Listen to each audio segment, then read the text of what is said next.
السلام عليكم ورحمة الله تعالى وبركاته. أعوذ بالله من الشيطان الرجيم. بسم الله الرحمن الرحيم. ஐந்து நிமிட மதரசா குர்ஆன் ஹதீஸின் மொழியில் ஒன்றாவது தலைப்பு இஸ்லாமிய வரலாறு.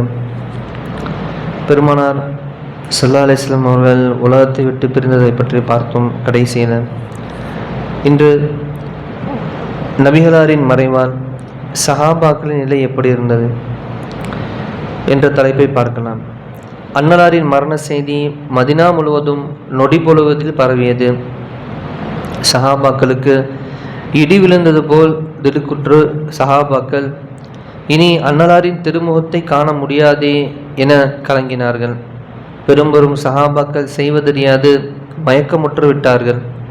உமர் ரலியல்லாஹு அன்ஹு அவர்களோ வாளை உருவி கையில் ஏந்தி நபி ஸல்லல்லாஹு அலைஹி வஸல்லம் அவர்கள் இறந்து விட்டதாக யாராவது சொன்னால் அவர் தலையை கொய்து விடுவேன், அதாவது வெட்டி விடுவேன் என கோபத்தாலும் சோகத்தாலும் குமுறினார்கள்.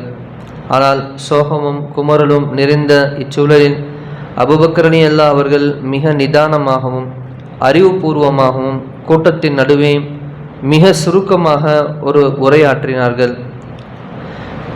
கூறினார்கள், மக்களே, கவனமாக கேளுங்கள்.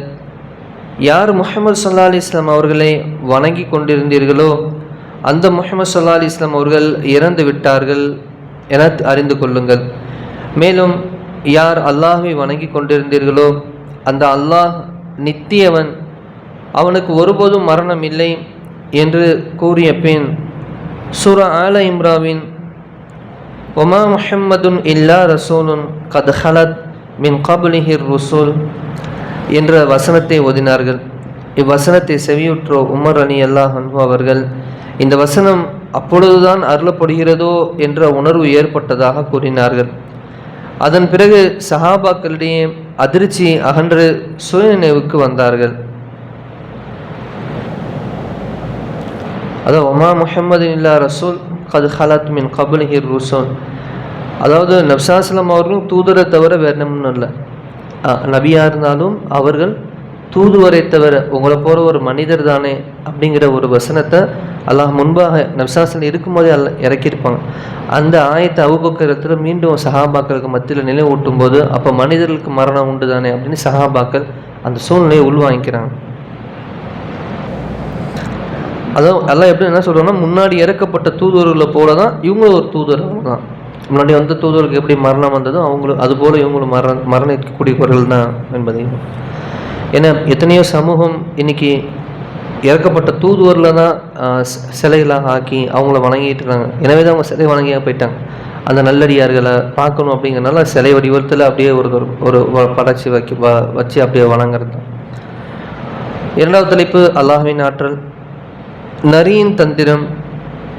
இது காட்டில் வாரும் ஒரு உயிரினம். அல்லாஹ் தஆலா இதற்கு வழங்கிய அறிவை பாருங்கள். இது தனது வசிப்பிடத்தை பூமிக்கடையில் அமைத்துக் கொள்கிறது. மேலும் அதில் குறுகலான இரு வழிகளையும் அமைக்கிறது.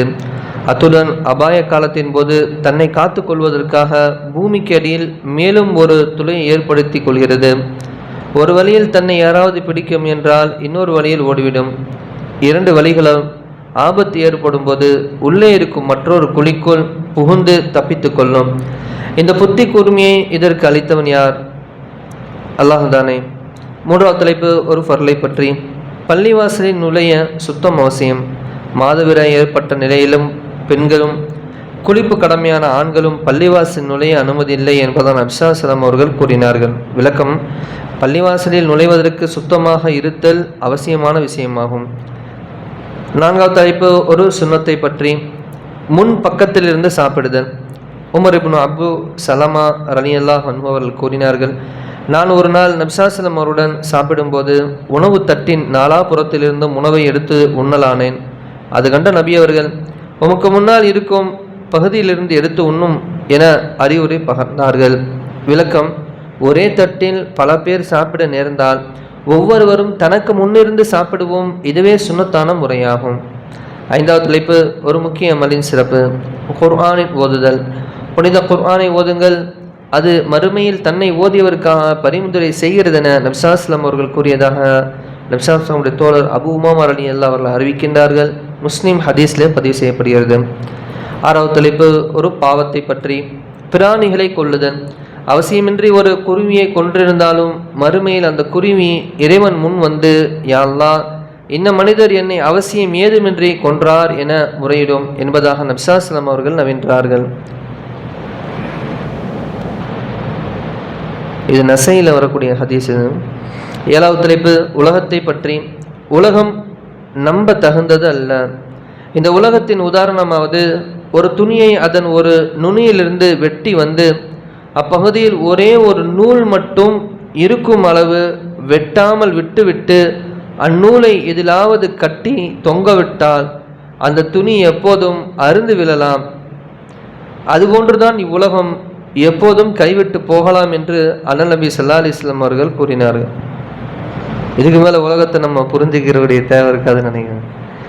8வது தலைப்பு மறுமையை பற்றி. கியாமத்தில் பூமி அதிரும். அல்லாஹ் கூறுகிறான், பூமி பெரும் அதிர்ச்சி அடையும் போது, இன்னும் பூமி தன் சுமைகளை வெளிப்படுத்தும் போது, அதற்கு என்ன நேர்ந்தது என்று மனிதன் கேட்கும் போது, அந்நாளில் அது தன் செய்திகளை அறிவிக்கும். அவ்வாறு அறிவிக்குமாறு உம்முடைய இறைவன் அதற்கு உத்தரவிட்டார் என சூரா ஜில்சாலிலே அல்லாஹ் கூறுகிறான். 9வது தலைப்பு நபி வழி மருத்துவம். காடியின் பலன்கள். காடி அதாவது குழம்பு ஆணம் எவ்வளவு மேலானது என நபி ஸல்லல்லாஹு அலைஹி வஸல்லம் அவர்கள் கூறினார்கள். இந்த காடி என்பது இது மண்ணீரலின் வளர்ச்சியை தடுக்கிறது, உடலில் வீக்கம் ஏற்படுவதையும் தடுக்கிறது, உணவு ஜீரணமாகிறது, இரத்தம் சுத்தமடைகிறது, பருக்கள் கட்டிகள் நீங்குகின்றன.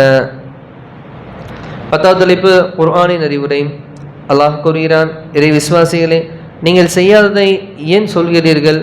நீங்கள் செய்யாததை நீங்கள் கூறுவது அல்லாஹ்விடம் பெரிதும் வெறுப்புடையதாக இருக்கும் என சூரா சாஃபாயில் அல்லாஹ் கூறுகிறான்.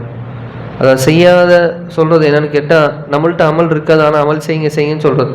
இது என்னென்னு கேட்டால் அந்த அமலை அழிக்கிறதுக்கு சமம். அதான் சொல்கிறான், என்ன செய்யுங்க, ஒரு விஷயம் தீனில் இருக்கிறத நம்ம சொல்கிறோம் அப்படின்னு சொன்னால் நம்மள்ட்ட இருந்தால் அது ரொம்ப சிறந்தது என்பதாக அதோடைய அறிவு. அல்லாஹ் எதை நாம் கேட்டோமோ அதன்படி அமல் செய்யக்கூடிய பாக்கியத்தை நம் அனைவருக்கும் தந்தல் புரிவானாக. சுப்ஹானல்லாஹி பிஹம்திஹி சுப்ஹானக்கல்லாஹும்ம பிஹம்திக அஷ்ஹது அல்லா இலாஹா இல்லா அன்த அஸ்தக்ஃபிருக வ அத்தூபு இலைக். ஆமீன். ஹரி சுப்ஹான ரப்பிக ரப்பில் இஸ்ஸத்தி அம்மா யசிஃபூன் வஸ்ஸலாமு அலல் முர்ஸலீன் வல்ஹம்துலில்லாஹி ரப்பில் ஆலமீன். ஸல்லல்லாஹு அலா முஹம்மது ஸல்லல்லாஹு அலைஹி வஸல்லம். ஸல்லல்லாஹு அலா முஹம்மது ஸல்லல்லாஹு அலைஹி வஸல்லம். ஸல்லல்லாஹு அலா முஹம்மது யா ரப்பி ஸல்லி அலைஹி வஸல்லம். அஸ்ஸலாமு அலைக்கும் வரஹ்மத்துல்லாஹி தஆலா வபரகாத்துஹு. நாளைக்கு பெருமானார் ஸல்லல்லாஹு அலைஹி வஸல்லம் நல்லடக்கத்தை பற்றி இன்ஷா அல்லாஹ் பார்க்கலாம்.